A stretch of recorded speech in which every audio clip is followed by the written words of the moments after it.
Bunyinya Jaya Pisalasa Hastinah Airavata Pibatidam Padan Payam. Nah, jadi di sini nampak sepasang tapak kaki gajah yang seperti Airavata, yaitu gajah penguasa di negeri Taruma yang agung, dalam dan bijaksana. Jadi gajah putih Airavata ya. Nah, gajah putih itu berarti bukan artinya dulu di sini memang kendaraan tunggangnya gajah ya, hanya ada satu gajah itu ya. Iya.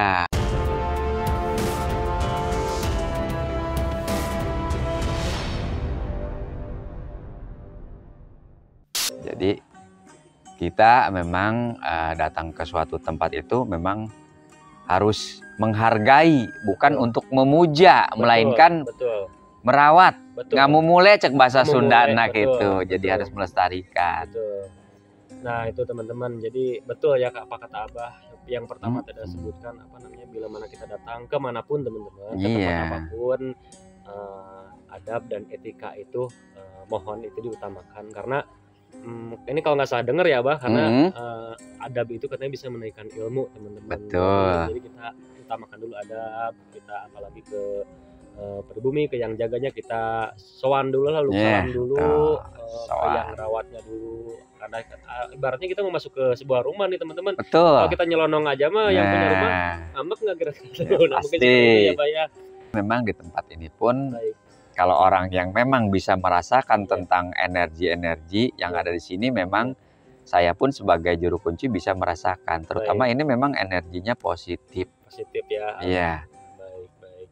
Kita harus meyakini kepada leluhur kita dengan perjalanan hidupnya, mempunyai hati yang bersih, sayang kepada sesama, itu pasti terjadi kun payakun. Ilmu itu kalau kita menjalankannya dengan keikhlasan pasti terjadi. Iya, baik, benar Abah. Dan kata Abah juga tadi benar ya teman-teman. Jadi sama niat kami pun istilahnya gitu Bah, kita kadang kan ada yang salah mengartikan ya, memuja. Memang banyak yang salah mengartikan. Kalau kita memuja itu ya memang harus kepada yang menciptakan. Kalau benda-benda yang ditinggalkan itu berbentuk dohir yang namanya bisa kelihatan, itu berarti salah satu makhluknya. Sebenarnya kita bisa menjadikan apa ya istilahnya bertadabbur, bertafakur ya. Kita bisa memberikan kekuasaan orang zaman dulu kok tanpa ada alat, tanpa ada suatu apapun kok bisa melakukannya. Ada istilahnya karya ciptanya seperti itu. Nah, manusia sekarang yang mengaku bahwa dirinya modern, belum tentu bisa mengikuti jejak leluhur kita. Jadi alangkah ternyata nggak ada salahnya kita sebagai generasi sekarang nih, generasi bisa dikatakan generasi modern, generasi modern itu tetap teman-teman kita tuh harus istilahnya mentafakuri ya, orang-orang dulu tuh hebat sih gitu, orang-orang dulu tuh kok luar biasa bisa melakukan hal yang belum tentu sampai orang sekarang tuh bisa ikutin teman-teman. Karena memang manusia hidup itu diwajibkan. Betul Abah. Tapakur, tadakur dan tasakur. Itu. Betul Abah. Nah, baik, luar biasa ya, itu seputar situs Prasasti Carute. Nah, boleh nggak sekarang Bah kita loncat ke situs yang satu lagi yang tadi deket sekolah? Itu namanya situs Kebon Kopi. Di situs Kebon Kopi itu ada beberapa peninggalan ya, ada yang disebut batu meja, ada batu umpak, dan ada batu tapak kaki gajah. Batu tapak kaki gajah. Baik. Ada batu meja tuh dolmen ya? Iya, semacam dolmen. Banyak memang yang menyebutkan dolmen, altar. Nah, pertama Abah, kenapa sih di atas itu dikatakannya atau disebut itu Prasasti Kebon Kopi? Apa dulunya itu ada kebun kopi di sana, Bah? Nah, memang awal latar belakang penemuan benda-benda yang disebut batu umpak, tapak kaki gajah, dan batu datar, itu latar belakangnya pada tahun 1864 pada zaman penjajahan Belanda dilakukan penebangan hutan untuk area perkebunan kopi yang dimiliki oleh orang Belanda. Itu. Jadi awalnya istilahnya ngabuk-bak dulu leuweung. Secara tidak sengaja ditemukanlah sebuah prasasti. dan berarti itu mah lokasinya asli betul-betul Asli gitu ya. Jadi masih in situs ya, masih di tempat awal ditemukan sampai sekarang memang tidak dirubah.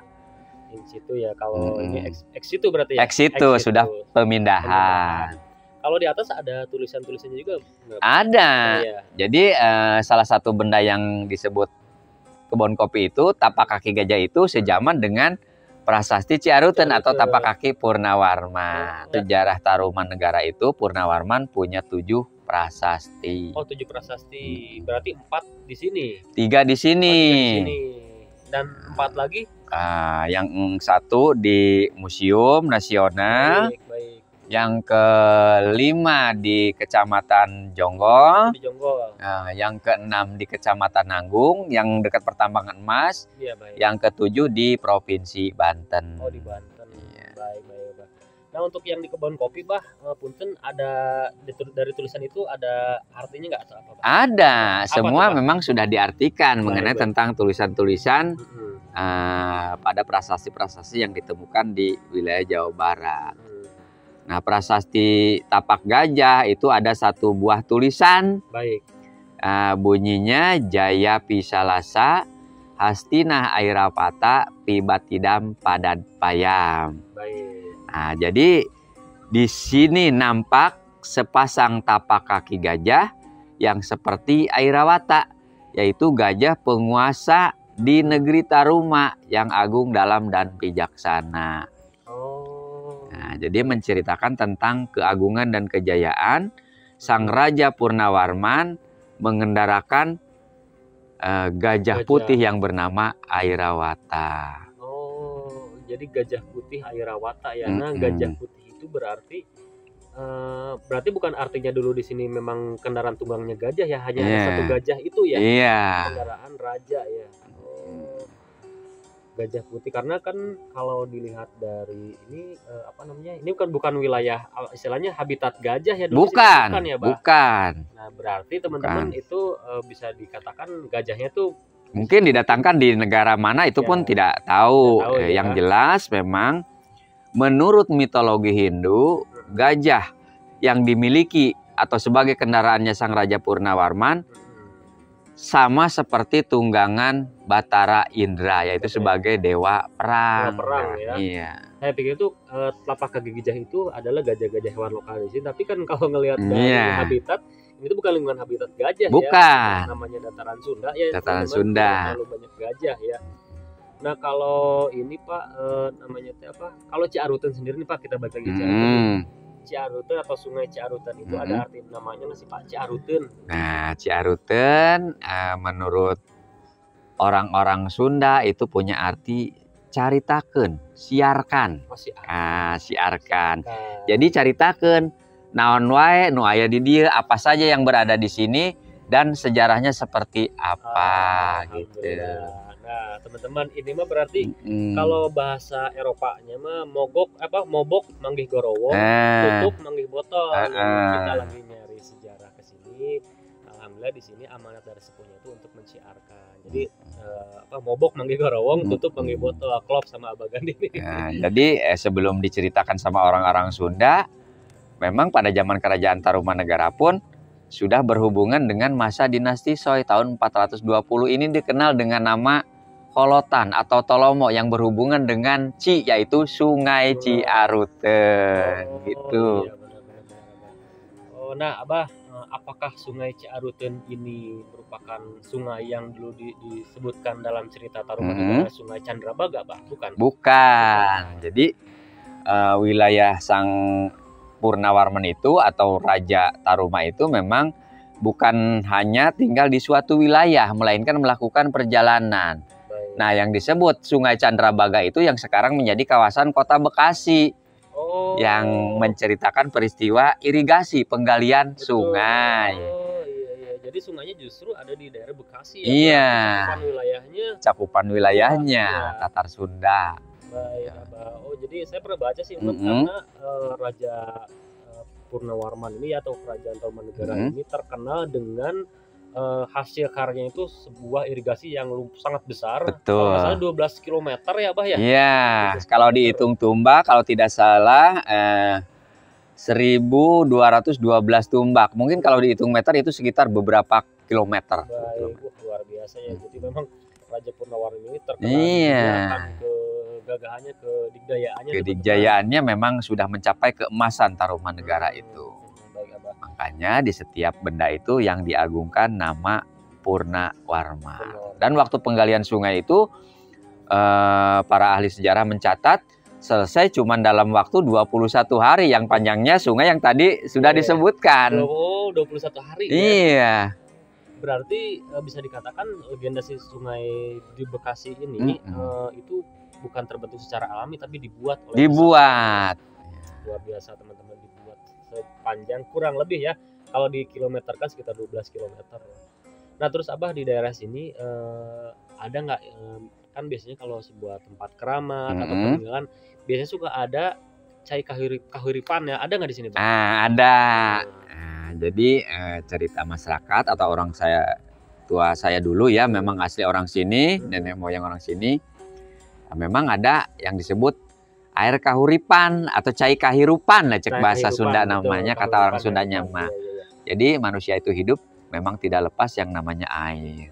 Nah, yang dijadikan sebagai sumber kehidupan atau air kehidupan sekarang masih ada di dekat Prasasti Ciaruteun ke bawah sedikit. Nah, sekarang sudah dibuat pancuran untuk kepentingan warga. Baik, Abah. Wah, luar biasa. Ada. Nah, Bah, ini kita sudah lumayan panjang ya bahas ada Ciaruteun, kebun kopi. Nah, apalagi nih yang ketiga nih, Bah?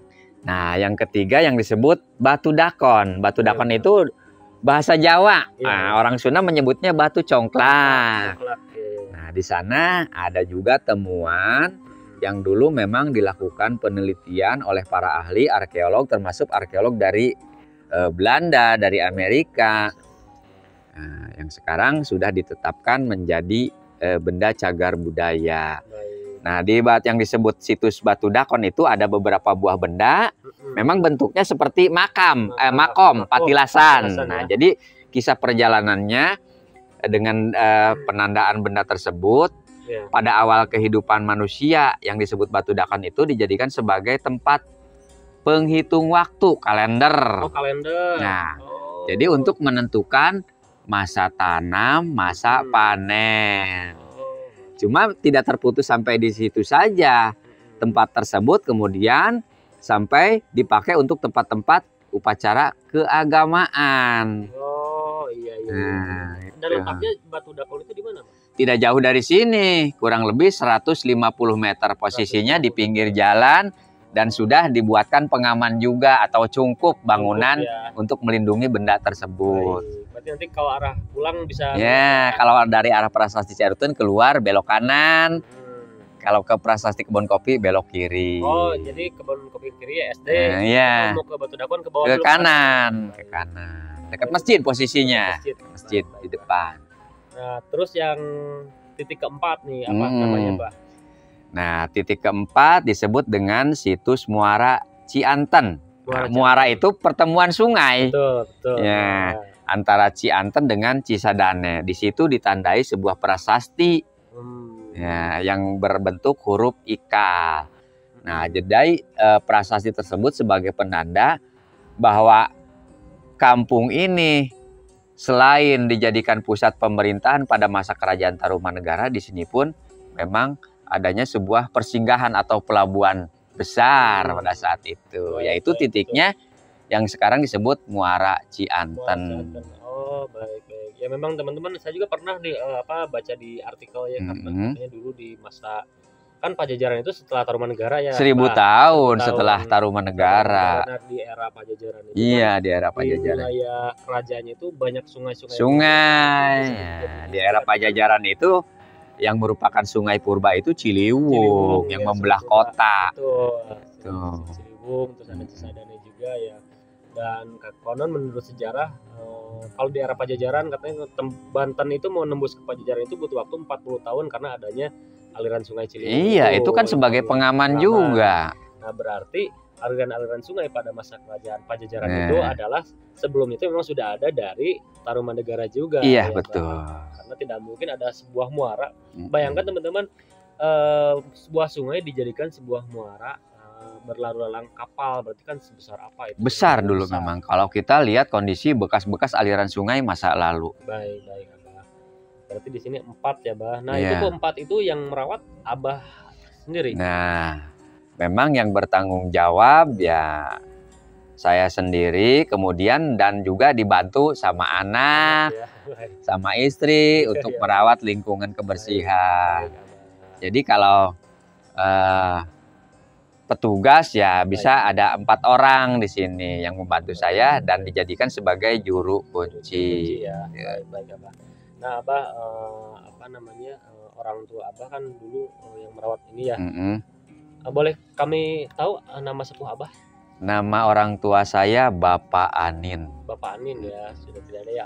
Udah almarhum. Bapak Anin. Nah, Abah pernah nggak almarhum Abah Anin ini mengamanatkan sesuatu kepada Abah mengenai menugaskan Abah di tempat ini, Bah? Saya pengen dengar gimana sih ucapan orang tua dulu mengamanatkan untuk merawat tempat ini, Bah?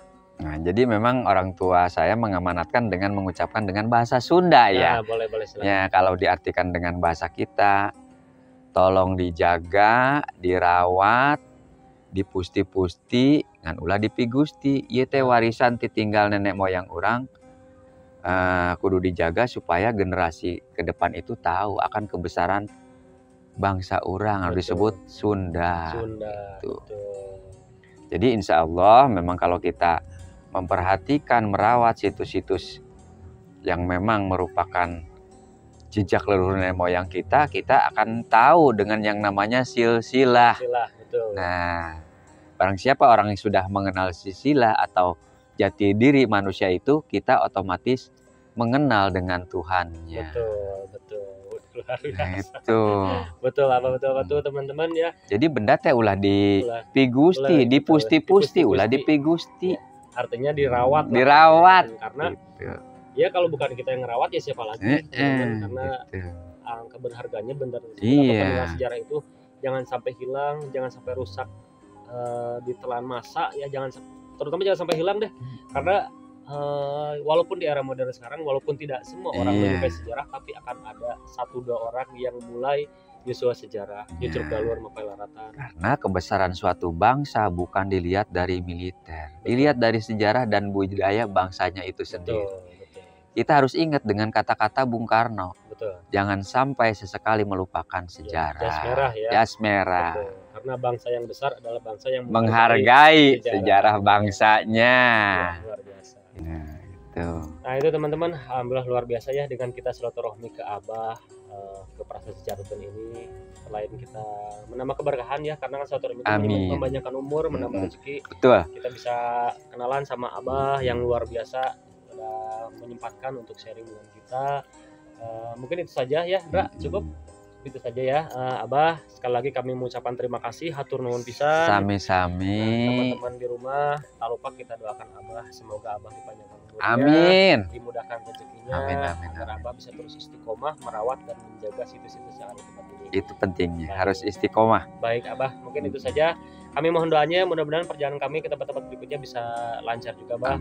Saja teman-teman, terima kasih buat teman-teman yang sudah mengikuti kita dari awal sampai selesai.